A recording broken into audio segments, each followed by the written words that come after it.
કેવી રીતે પૈસા કમાવા, કેવી રીતે ધંધો કરો, અમારો એ વિષય નથી. અમારો એ વિષય છે કે તમે માણસ તરીકે સારા સાચા માનવ બનશો તો તમને જીવનમાં સંતોષ થશે. આ 70-80 વર્ષના જીવનમાં સંતોષ પ્રાપ્ત કરવો એ બહુ જ મોટી વાત છે. કારણ કે અંગ્રેજીમાં એક કહેવત છે, main is Born crying, he lives complaining and he dies unsatisfied. માણસ રોતા રોતા જન્મે છે, આખી જિંદગી ફરિયાદ કરે છે, મને આ મળ્યું ને મને ના મળ્યું ને, આને મને આમ કરવું જોઈતું હતું, આને આમ ના કર્યું, આને મને આટલો ભાગ આપવો જોઈતો હતો, મને ધંધામાં આટલો અધિકાર આપવો જોઈતો હતો ને, મને ગણ્યો નહીં, મને ગણકાર્યો નહીં, મારી સલાહ માની નહીં. આખી જિંદગી. એનું મુખ્ય કારણ એ છે કે આપણે બધા જ એમ માનીએ છીએ કે હું જ ડાયો, શાણો અને બુદ્ધિશાળી છું, બધા મૂર્ખ છે. એટલે man lives complaining and he dies unsatisfied. કે માણસ છે અસંતોષ સાથે મરે છે. પેલું કરવાનું હતું, રહી ગયું. પેલી મેમ્બરશિપ લેવાની હતી, રહી ગઈ. અહીં બેઠા બેઠા ઘણાને ચિંતા હશે કે ટ્રાન્સફરેબલમાં કોઈક મરી જાય જલ્દી તો સારું, એમનું સારું થાય, મારું સારું થાય અને સંસ્થાનું સારું થાય. He dies unsatisfied. રાવણ આટલો રાજવી પુરુષ હતા, એ અસંતોષ સાથે મર્યા. આપણા શાસ્ત્રમાં લખેલું છે 1,80,000 વર્ષ જીવેલા. એની ઈચ્છા હતી કે પૃથ્વીથી સ્વર્ગ સુધી એક સીડી બનાવી દો, એટલે શું લોકો ચાલવા જ મળે પહોંચી જાય. સંકલ્પ હતો એનો પૃથ્વી પર. બીજો કયો સંકલ્પ હતો નહીં? હા, આખો દરિયો, પૃથ્વી પર આખો જે દરિયો છે એટલે પેસિફિક, એટલાન્ટિક, અરબી સમુદ્ર, એ બધાનું પાણી હું મીઠું કરી દઉં, પીવા લાયક. એનો પ્રોજેક્ટ તો તમે જો, સામાન્ય પ્રોજેક્ટ નહોતા એને હાથમાં લીધા, પણ એ બધા પૂરા થયા પેલા દેહનો અંત આવી ગયો, એટલે હી ઓલ્સો ડાઈડ અનસેટિસ્ફાઈડ. એટલે આટલો સમર્થ એ પણ ડાઈડ અનસેટિસ્ફાઈડ હોય તો આપણે તો. એટલે બીજો મુદ્દો આ સમજવાનો કે આપણે સક્સીડ ડિફરન્ટમાં life is more important than profession. આ યાદ રાખજો. Your life is more important than your profession. First, you are a human being and then a professional. How many of you agree with this? First, we are all human beings and then a professional. આ base સાથે હવે આપણે વિષયમાં પ્રવેશ કરીએ. Think different. So you become different and thus you succeed different. આપણે કંઈક જુદું વિચારવું છે. પૃથ્વી ઉપર 99.99% પ્રજા ફોલોવર્સ છે, 0.01 વ્યક્તિઓ જ લીડર્સ છે. એ લીડર્સ એટલા માટે છે કે એ લોકોએ કંઈક જુદું વિચાર્યું અને પછી જુદું કર્યું. માણસ વિચારશીલ છે, વિચારો ખૂબ આવતા હોય છે, એ વિચારો પકડીને આપણે એ દિશામાં ચાલી શકીએ. Man at the end of the day is a bundle of his own thoughts. What you think in the morning, you become in the evening. What you think lifetime, you become at the end of your life. એટલે વિચારોની સ્પષ્ટતા, વિચારોની સ્વચ્છતા, વિચારોની સમૃદ્ધતા અને વિચારોની સાત્વિકતા હોવી બહુ જરૂરી છે. That builds up your personality and character. એટલે થિંક ડિફરન્ટમાં આવા છે. એટલે આપણે બહારની વાત આજે કરવી નથી, આપણે આપણી લાઈફની વાત કરવી છે. કેમ કે when your eyes close, આંખ બંધ થાય ત્યારે મર્ક or a Hyundai at your home doesn't make any difference to you. One bedroom less, 4 ના બદલે 3 બેડરૂમમાં આપણે રહ્યા ફ્લેટમાં, it doesn't make any difference to you when your eyes close. Yes or no? કોઈ ફેર નથી પડતો. એટલે we are not going into that sector. We are just talking of how to enrich our own lives so that we are satisfied at the end of the day with our own lives, at the end of our life with our own lives. 80-90 વર્ષની ઉંમરે છાતી ઉપર હાથ મૂકીને એટલું તો થવું જોઈએ કે હું મારું લાઈફ જીવ્યો, એમ આનંદ, મજા આવી, સારું જીવ્યો, એટલું તો થવું જોઈએ કે નહીં મિનિમમ. તો એની માટે થિંક ડિફરન્ટ છે. તમને ખબર છે કોલ, ગ્રેફાઇટ અને ડાયમંડ ત્રણેય સગા ભાઈઓ છે. કોલસો, ગ્રેફાઇટ અને હીરો સગા ભાઈઓ છે, રાધર ટ્રિપલેટ્સ છે. ત્રણ કાર્બન એટમમાંથી બનેલા છે અને કાર્બન સિવાય કાંઈ નથી. પણ કાર્બન એટમ્સ હેફેઝાર્ડ ભેગા થઈ જાય એટલે ફાઇનલ પ્રોડક્ટ કોલસો બની જાય. એના જ કાર્બન એટમ્સ હેક્ઝાગોનલ સ્ટ્રક્ચરે ભેગા થાય, જે આપણે બેન્ઝિન રિંગ ભણ્યા કેમિસ્ટ્રીમાં હાઈસ્કૂલમાં, ત્યારે ફાઇનલ પ્રોડક્ટ ગ્રેફાઇટ બની જાય. પેન્સિલથી માંડીને ન્યુક્લિયર પાવર પ્લાન્ટ બધે કામ લાગે. એના એ જ કાર્બન એટમ ટેટ્રાહેડ્રલ સ્ટ્રક્ચરે ગોઠવાય એટલે ફાઇનલ પ્રોડક્ટ ડાયમંડ બની જાય. એ ડાયમંડ માટે શું કહેવાય છે? હીરા માટે diamond is a call who handle the pressure well.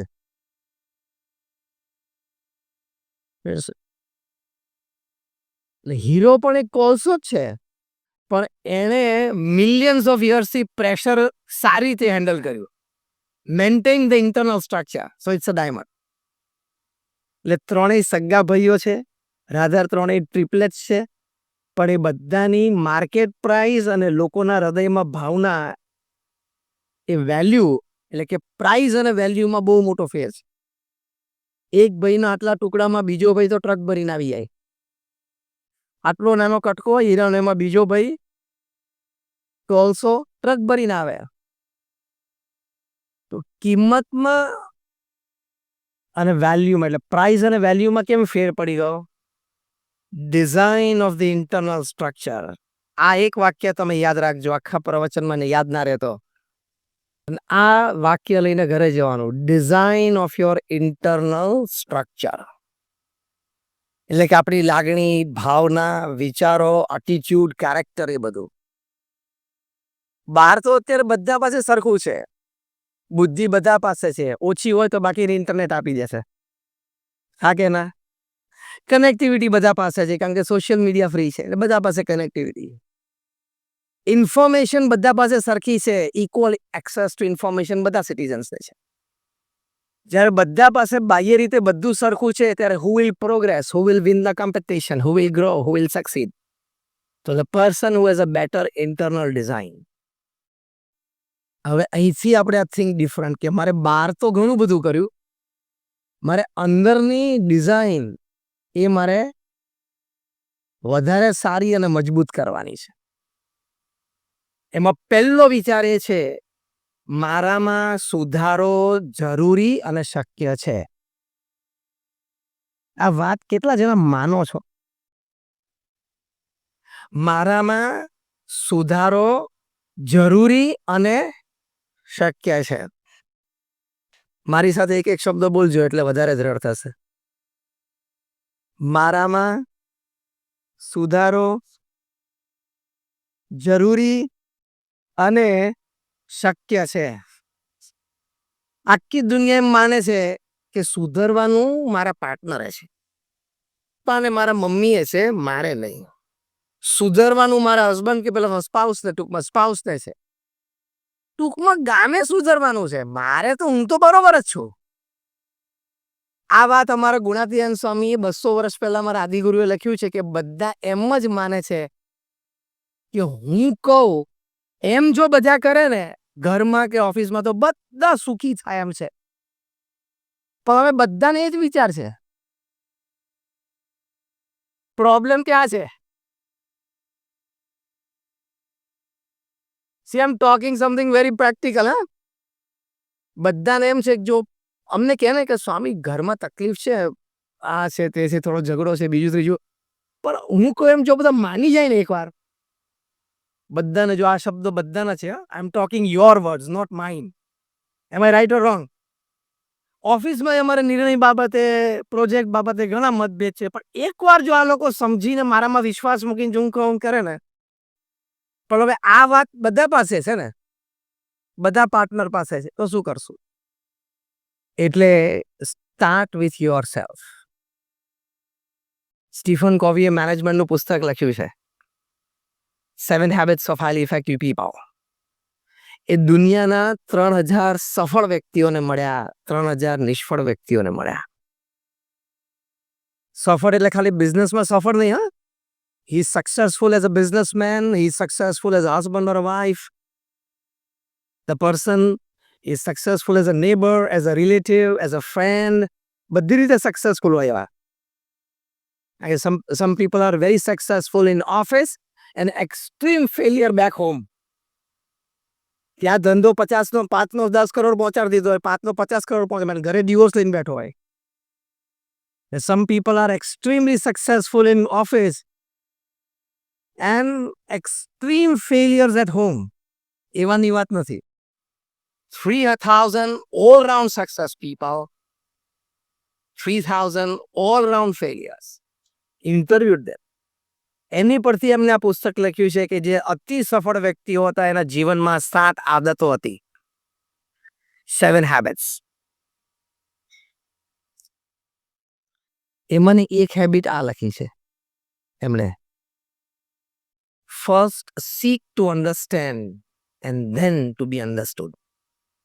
પહેલા તમે સામેવાળી વ્યક્તિને સમજવાનો પ્રયત્ન કરો. એ અભિપ્રાય કેમ વ્યક્ત કરે છે, એની પાછળનો એનો મોટિવ શું છે, પછી એ વ્યક્તિ તમને સમજે એવી અપેક્ષા રાખો. ચર્ચા થતી અંદર હાથ પછડે, તું પહેલા મને સાંભળ. સ્ટીફન કોવી કહે છે આ 3,000 વ્યક્તિઓની આદત હતી, પહેલા તું બોલ. Here lies the difference in thinking different. આપણે આપણો મુદ્દો હોય તો શું કે તું પહેલા મને સાંભળ, તું તારી માથાકૂટ મૂકી દે, હું કહું એમ કર. આપણો એટીટ્યુડ આ છે. સ્ટીફન કોવી શીખવાડે છે કે સફળતા માટે શું કહેવાનું, પહેલા તારા મનમાં હોય ને બધું બોલ, હું શાંતિથી સાંભળું. તારે 15 મિનિટ જોઈએ છે તો હું તને 20 મિનિટ આપું. તારે અડધો કલાક જોઈએ છે બોલવા માટે, હું તને પોણો કલાક આપું. હું શાંતિથી બેઠો, હું એક શબ્દ વચ્ચે નહીં બોલું, મારે તને શાંતિથી સાંભળવો છે. સ્ટીફન કોવી બહુ સરસ લખે છે કે those people who are successful in their business circles, in their social circles, in their families were emphatic listeners. એટલે અહીંયા થિંક ડિફરન્ટ. સારા શ્રોતા બનવું. વક્તાઓ માટે એવી કહેવાય છે વાત કે જે સારા શ્રોતા હોય ને સારા વક્તા બને. Seek first to understand and then to be understood. કે મારે એક આ ફેમિલી મેમ્બરનું વર્તન આવું કેમ છે, એની સાથે ઝઘડવાનું ને ટોકવાનું નહીં કરવાનું. પહેલા એને શાંતિથી એ વ્યક્તિને સમજવાનો પ્રયત્ન કરવાનો. એનું બેકગ્રાઉન્ડ શું છે, એનું એકેડેમિક્સ શું છે, એની સંગ સોબત શું છે, એના વિચારો શું છે, એ નેટફ્લિક્સ ઉપર શું જોવે છે, એનું સોશિયલ મીડિયામાં સર્કલ શું છે, એ પહેલા તમે તમારી સર્કલમાં જે વ્યક્તિઓ છે જેની સાથે પ્રશ્ન છે એને સમજવાનો પ્રયત્ન કરો. તો તમે જુદા બનશો, એ વ્યક્તિને જીતી શકશો અને સાથે રહીને કામ કરી શકશો, અને એ તમારી જીવનની મોટી સફળતા. You succeed in a different way. Stephen Covey આ 7 હેબિટ્સ લખી પછી એમને થયું કે હજી એક આઈટમ રહી ગઈ, હો, ટોપ. એટલે એમને આખું સ્પેશિયલ એક જ આઈટમ માટે ધ 8th હેબિટ પાછું પુસ્તક લખ્યું. એટલું જાડું પુસ્તકમાં 7 હેબિટ્સ ઉમેરી હતી, એટલા જ વોલ્યુમમાં 8th હેબિટ ઉમેરી. 2006 અહીંયા મુંબઈમાં સ્ટીફન કોવી જાતે આવેલા આ બુકના પ્રમોશન માટે. ઇન્ડિયામાં 4 મોટા સિટીઝમાં, મુંબઈ, બેંગલુરુ, દિલ્હી અને કોલકાતામાં એમની આ સેમિનાર્સ હતા. મુંબઈમાં ઓબેરોયમાં હતા. 700ની સિટિંગ કેપેસિટી હતી. 24 કલાક પહેલા ઈ ટિકિટ ખુલી. એ વખતે 2006માં આખા દિવસનો સેમિનાર એટેન્ડ કરવો હોય સ્ટીફન કોવીનો તો 23,000 રૂપિયા ડેલિગેટ ફી હતી 2006માં. 24 કલાક પહેલા ઈ ટિકિટ ખુલી, 86 સેકન્ડમાં 700 ટિકિટ વેચાઈ ગયેલી. 86 સેકન્ડ્સ. કારણ કે નામ હતું સ્ટીફન કોવી. એટલે ઓલ ઓવર ઇન્ડિયાથી પુલ થઈ ગઈ હતી ટિકિટ્સ. ઈ ટિકિટ્સ 23,000 રૂપીઝ પર ડેલિગેટ. Only 700 seats. ઓપન થઈ 24 કલાક પહેલા જ.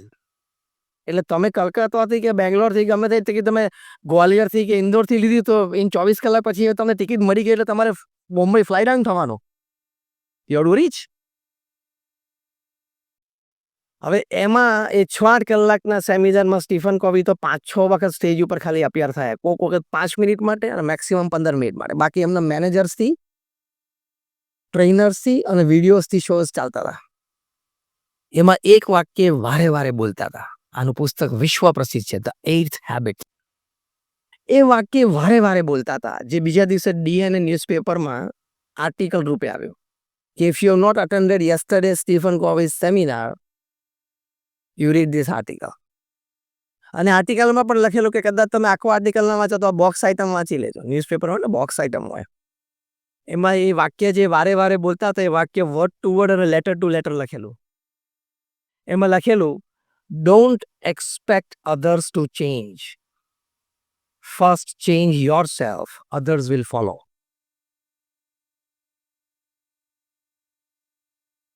આ થિંગ ડિફરન્ટ. બધા મને અનુકૂળ થાય અપેક્ષા મૂકી જ દેવાની. એક વ્યક્તિ પણ મને અનુકૂળ થાય અપેક્ષા મૂકી, પહેલા હું એને સંપૂર્ણ અનુકૂળ થઈ જાઉં. Let us give him or her a chance to change. We want to use force to change a person. Don't use force. Use quality and values to change a person. આ વિચારધારામાંથી કેટલા બધા ડિવોર્સીસ બચી ગયા છે. આ વિચારધારામાંથી કેટલી બધી બિઝનેસ પાર્ટનરશિપ બચી ગઈ છે. આ વિચારમાંથી ઘણા બધા ફેમિલીનું ડિસઇન્ટિગ્રેશન બચી ગયું છે. Don't expect others to change. First change yourself. Others will follow. આ વ્યક્તિને મારી સાથે તકલીફ છે, એ મારા કયા વિચાર કે મારા કયા ટેવ કે સ્વભાવના લીધે હું એને અનુકૂળ નથી આવતો, એ ચેક કરીને આપણે ચેન્જ કરવો પડે. એટલે પહેલો મોટો એટીટ્યુડ એ કાઢી નાખવાનો કે હું બરોબર જ છું. પહેલો કયો એટીટ્યુડ કાઢી નાખવાનો કે I am perfect and I am okay. Am I right or wrong?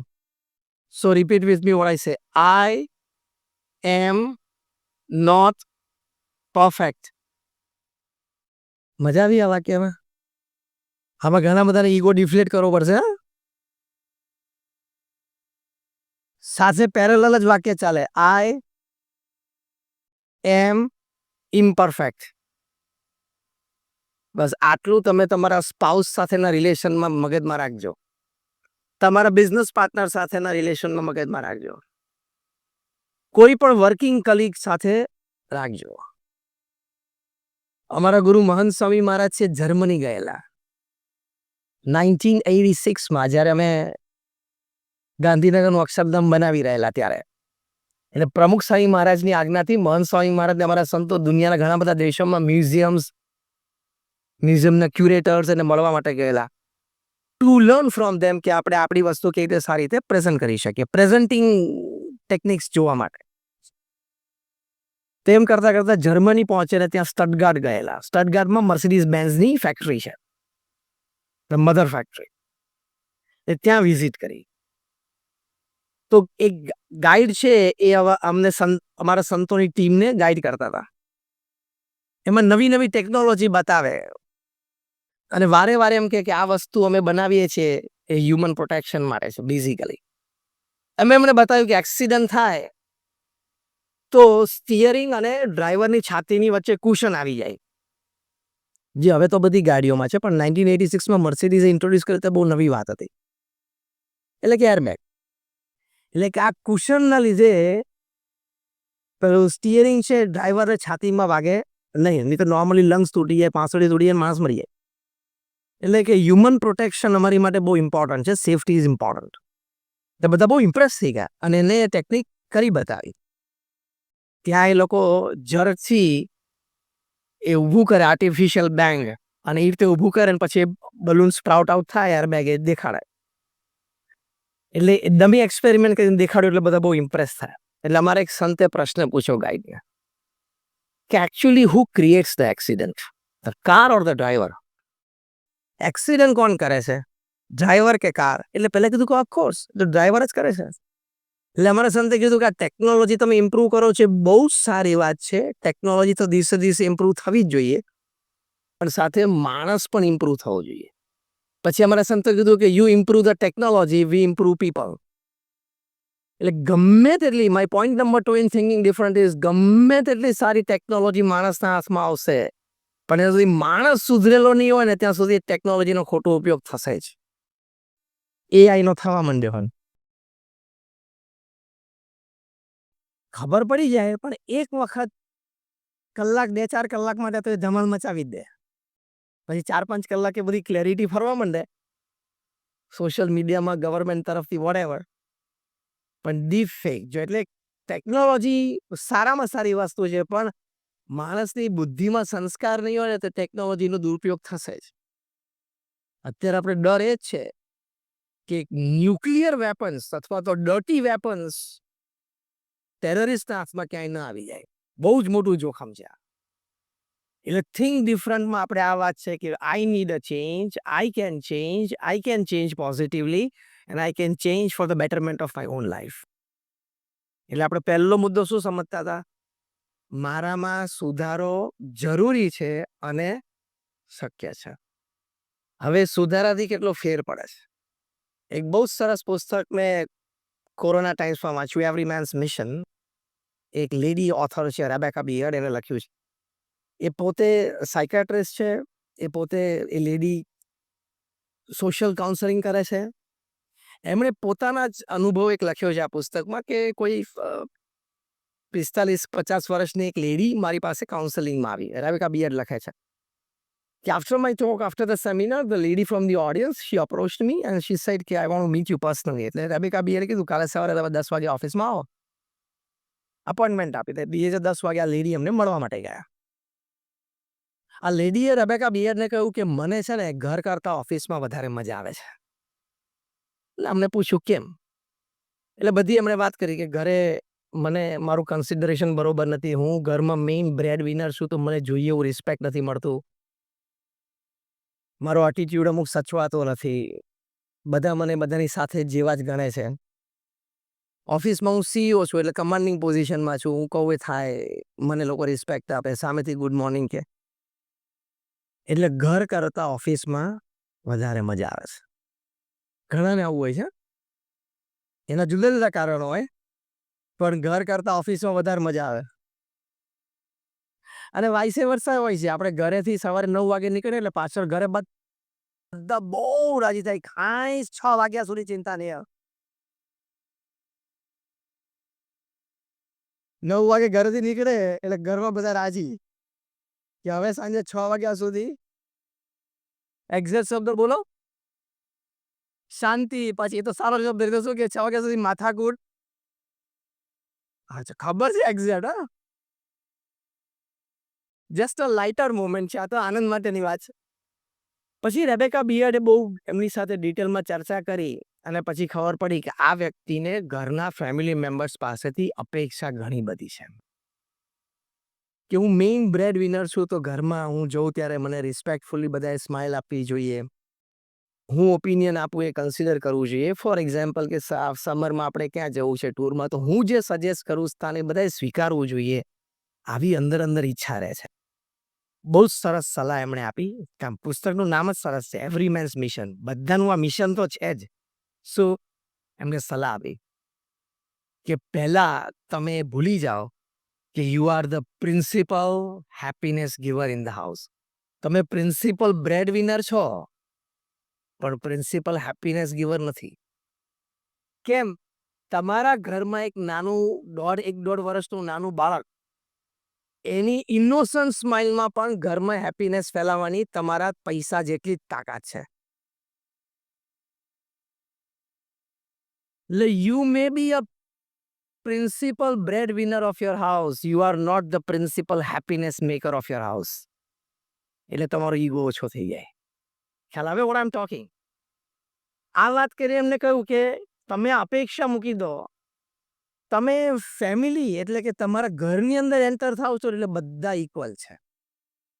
1.5 વર્ષનું બાળક, તમે 45 વર્ષના મુખ્ય કમાતી વ્યક્તિ અને તમારા 70, 80, 90 વર્ષના વૃદ્ધ માતા કે પિતા, ત્રણેય સરખા છો. કે ઘરમાં હેપીનેસ માટે ત્રણેયનો રોલ સરખો છે.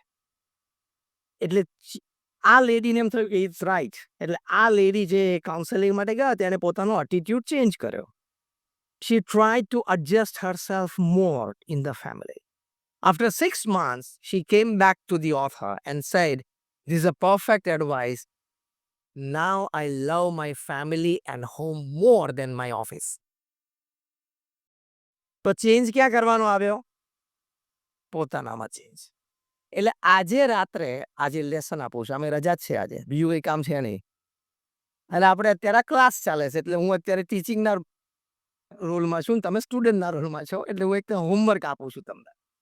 આજે રાત્રે before you go to bed, sit down quietly with a piece of paper and pen and at least write one positive change that you need to make in yourself so that you better fit your ecosystem. એક change બધાએ લખીને સુવાનું. મારામાં આટલો ફેરફાર મારે કરવાનો છે. ટૂંકમાં મારામાં આટલું ઘટે છે ઉમેરવાનું છે. એ લખતા તમને બહુ તકલીફ પડશે. ધ્યાન રાખજો, બહુ જ તકલીફ પડશે. કારણ કે તરત સૂઝવા મળશે મારે શું ફેરફાર કરાવો. હું તો ઓકે જ છું. એટલે આપણે અહીંયા થિંક ડિફરન્ટની વાત કરીએ છીએ.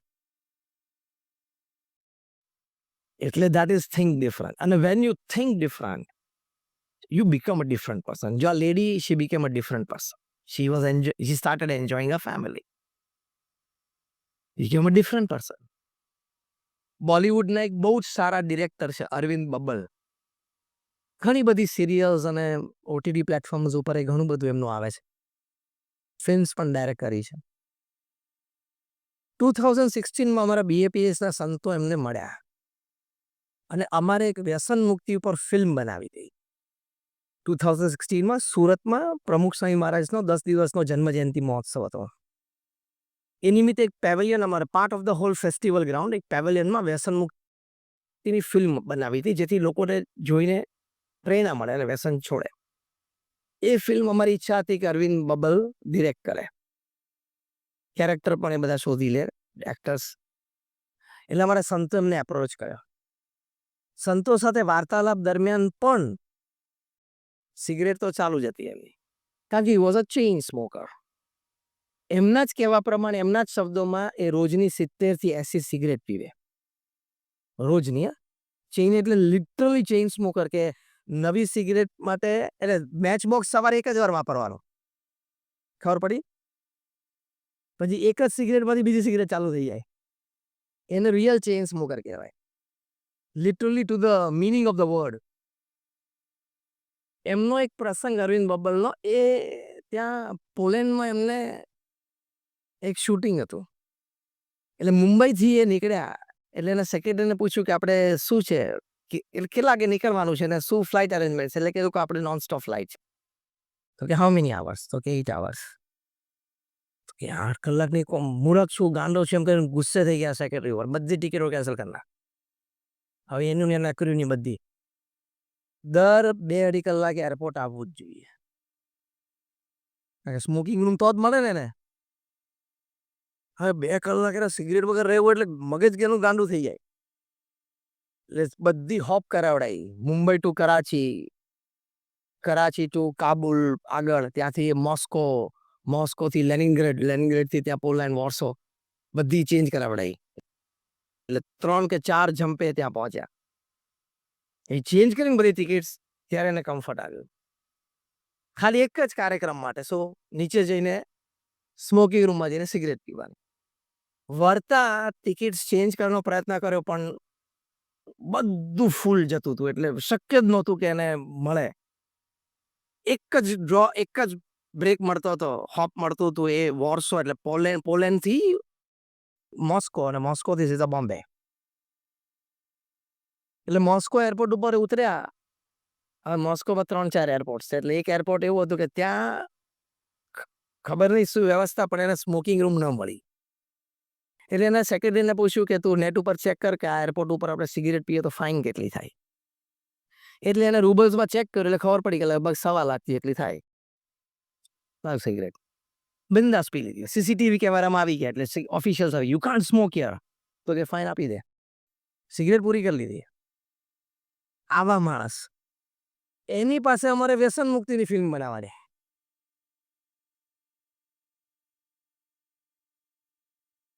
That was a challenge. પણ અમે આખો કોન્સેપ્ટ એમને કીધો ને અમારા સંતો, એટલે એમને ગમ્યું કે વાત સારી છે. પછી તો બાકી ફિલ્મ સ્ક્રિપ્ટ લખાણી, એમને બનાવી ફિલ્મ. એટલે ફિલ્મ એટલે 25 મિનિટની. પેવેલિયનની અંદર આપણે ફેસ્ટિવલના બધા પેવેલિયન્સ હોય, એમાં 15 મિનિટની 20 મિનિટની જે ફિલ્મ્સ હોય એવી હોય. એટલે એમણે એ ફિલ્મ બનાવતા બનાવતા સંતો સાથે સહવાસ થયો, એમની સાથે વાતચીત, પ્રેરણા, તો એ રિડ્યુસ કરતા કરતા 30 સિગરેટ ઉપર આવ્યા. C when you think different it has the power to change yourself. 30 cigarette ઉપર આવ્યા, પણ પછી એમને સંતોને મોઢે કીધું કે હવે તમે મને એક પણ વખત એક પણ સિગરેટ ઓછું કરવાનું કહેતા ના દે. I will come to the last oxygen of my life. પછી 2016માં મેં સેલિબ્રેટ કર્યો 10 દિવસનો ફેસ્ટિવલ. સુરત ત્યાં આવ્યા અને ત્યાં મહંત સ્વામી મહારાજને રૂબરૂ મળ્યા. અને મહંત સ્વામી મહારાજને મળ્યા અને પ્રથમ જ દર્શન સંતો એમને બેકગ્રાઉન્ડ આપેલું કે આ વ્યક્તિનું આ બેકગ્રાઉન્ડ છે. મહંત સ્વામી મહારાજે એમને માથા ઉપર હાથ મૂકીને કીધું મક્કમતા રાખજો, છે એ જતું રહેશે. મહંત સ્વામી મહારાજની આંખોમાં જે પ્રેમ, જે ભાવ, જે આધ્યાત્મિકતા એમને ખૂબ સ્પર્શી ગયું. અને ત્યાં જ એમને પ્રેરણા મળી. 2016 December, today is 2023 April, May. He has not touched a cigar. એના વાઇફ તને ખબર પડી તો વાઇફ તો ઘરે ધુસકે રડે. પહેલા તો બિલીવ ના થાય, પણ એક આખો દિવસ ગયો તો જોયું કે મારા હસબન્ડને એક પણ સિગરેટ પીધી નથી. બીજો દિવસ ગયો, ત્રીજો દિવસ ગયો, તો શી ફેલ્ટ લાઈક ચમત્કાર તો થયો જ. હવે આ અરવિંદ બબ્બલ એમ કહે છે કે કોઈ સિગરેટ પીતું હોય ને તો એનો ધુમાડો મને નથી ગમતો. એટલે આવું હોય. What a change. એમણે એમના 30-40-50 ફ્રેન્ડ્સને ઇન્સ્પાયર કરીને, વાત કરીને, મોટિવેટ કરીને સિગરેટનું વ્યસન છોડાવ્યું છે. સાથે સાથે એમને એમ થયું કે if I can make this change I can make a bigger change also. એ પોતે કહેતા કે મારો સખત ગુસ્સો સેટ ઉપર, એક્ટિંગમાં, ડિરેક્શનમાં, સેટિંગમાં સેટ પણ ફેરફાર હોય એટલે એનો ગુસ્સો આસમાને પહોંચી જાય અને કોઈ આજુબાજુ 10 ફૂટની રેન્જમાં ઊભું ના રહી શકે. એક એકદમ કૂલ ડાઉન થઈ ગયો. માય વાઇફ, માય ફેમિલી, મારો સ્ટાફ, ઓફિસ બધા અત્યારે બહુ જ રાજી છે કે સાબ બહોત બદલ ગયે. તો જો મોટો ફેરફાર આપણામાં શક્ય છે, થઈ શકે છે. એટલે આપણે જે ચેન્જ લખીએ ને એ ચેન્જ આપણે પ્રેક્ટિસ કરશું તો થઈ જશે. એ શક્ય છે. થિંક ડિફરન્ટમાં સી બીકેમ સક્સેસફુલ ડિફરન્ટલી કેવી રીતે? A better family person, a better working colleague. કારણ કે ગુસ્સો ને સિગરેટ ઓછા થઈ ગયા, 0 થઈ ગયા. તો પહેલો મુદ્દો છે થિંક ડિફરન્ટ, બી ડિફરન્ટ, સક્સીડ ડિફરન્ટમાં સુધારો મારામાં જરૂરી અને શક્ય છે. બીજો મુદ્દો, when you think different you succeed different. કેવી રીતે?